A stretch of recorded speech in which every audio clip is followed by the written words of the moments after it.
Hello everyone.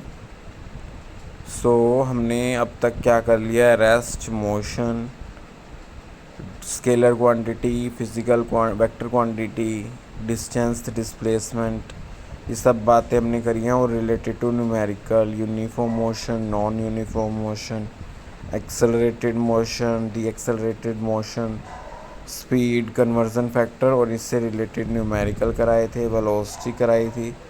Okay, acceleration हमने कल ही किया है, रिटार्डेशन और उससे रिलेटेड न्यूमेरिकल्स।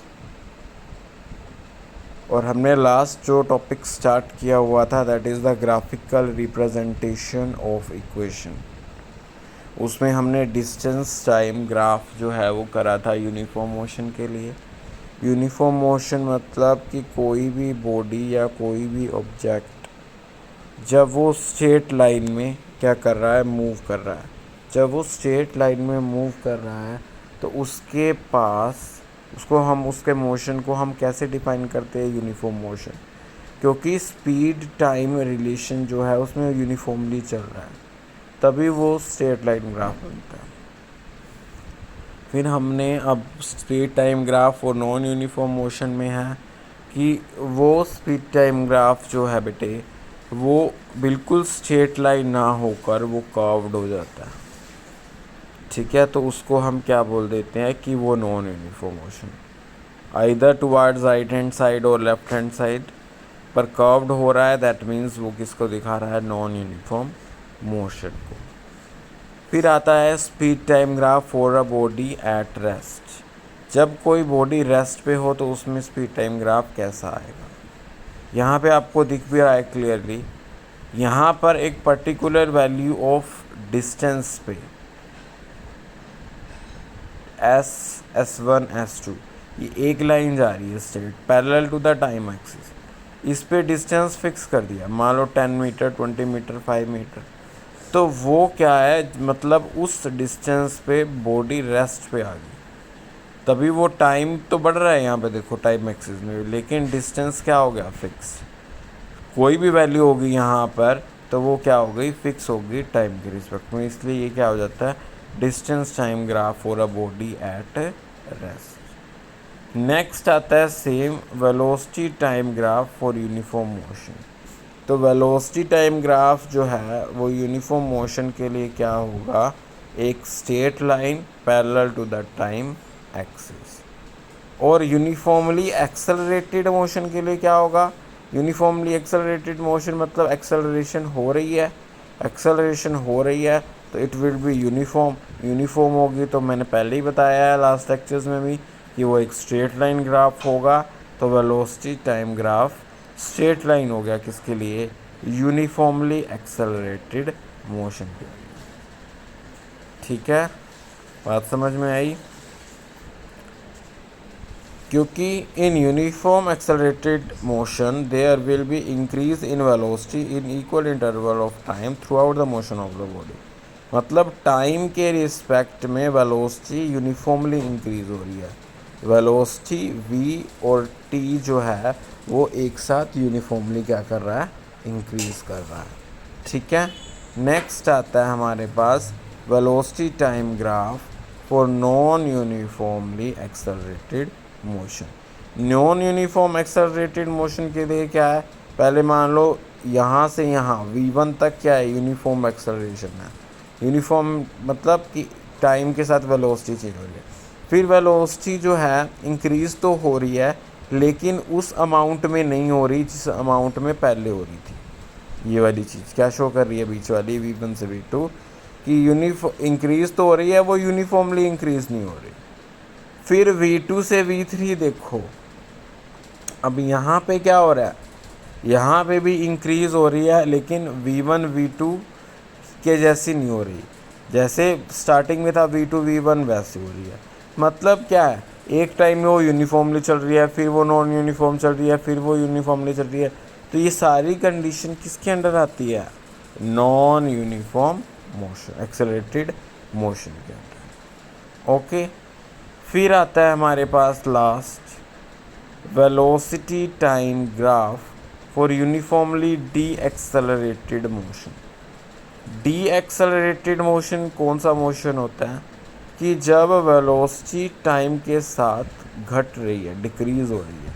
तो अगर आप देखो इस डायग्राम को ध्यान से, ये देखो, आप ऑब्ज़र्व करते हो, 2 मिनट आप ऑब्ज़र्व करो इसको। इतने सारे ग्राफ्स आपको बताए हैं, इसको ऑब्ज़र्व करो कि इसमें क्या हो रहा है।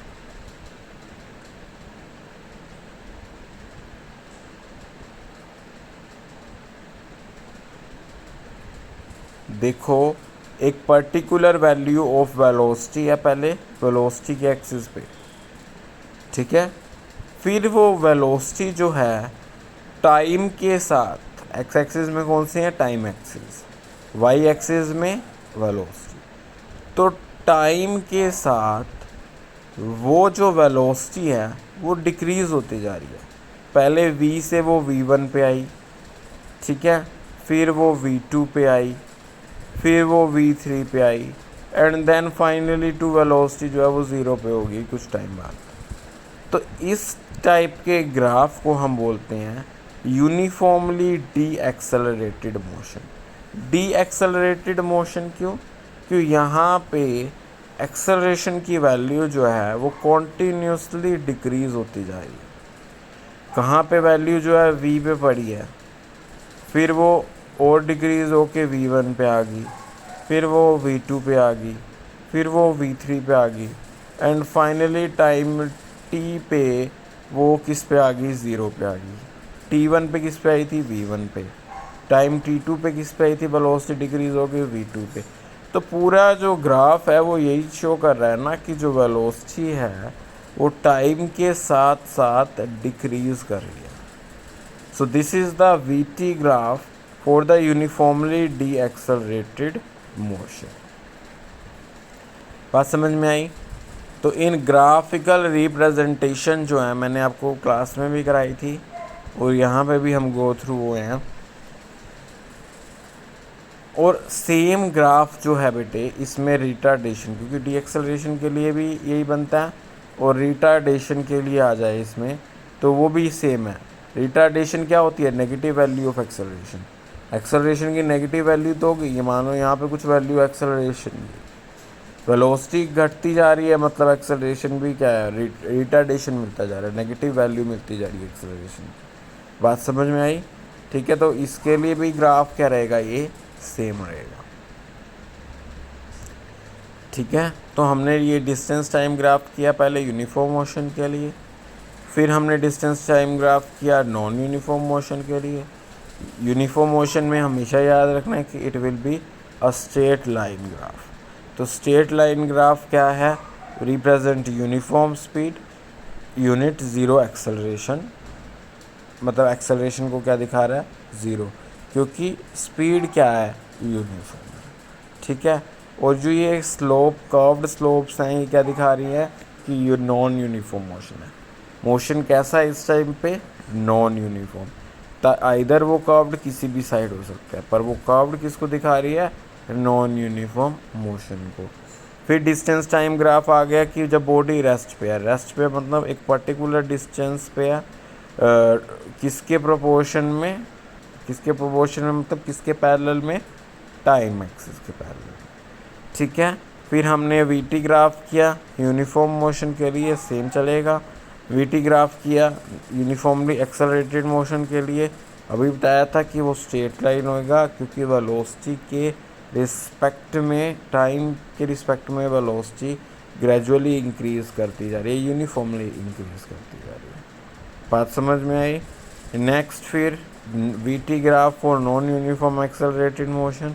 इसके अंदर क्या है कि यहाँ पर वेलोसिटी का टाइम के साथ पहले वो यूनिफॉर्मली इंक्रीज़ हुई, फिर वो इंक्रीज़ हुई v1 से v2, लेकिन हमने क्या कहा कि वो वैसे इंक्रीज़ नहीं हुई जैसे पहले इंक्रीज़ हो रही थी, बिल्कुल शार्प लाइन आई थी, बिल्कुल स्ट्रेट लाइन आई थी।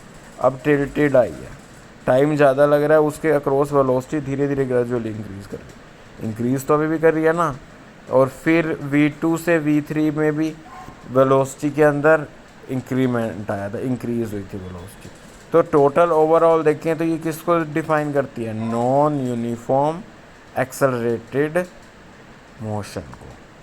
फिर हमारे पास आया velocity time graph for the uniformly accelerated motion, de accelerated motion, मतलब एक्सेलरेशन जो है वो घटती जा रही है टाइम के साथ। तो वी टी ग्राफ कैसा बनाया, चेंज इन वेलोसिटी होता है ना एक्सेलरेशन टाइम के साथ, तो वो एक ग्राफ स्लोप की फॉर्म में डिक्रीज बना दिया, ऊपर एक वैल्यू वेलोसिटी से स्टार्ट किया और टाइम एक्सिस पे उसको ख़त्म कर दिया, तो वो वी टी ग्राफ किसका हो गया, यूनिफॉर्मली डी एक्सेलरेटेड मोशन का। I hope you all understand. So कल हम करेंगे इक्वेशंस ऑफ मोशन।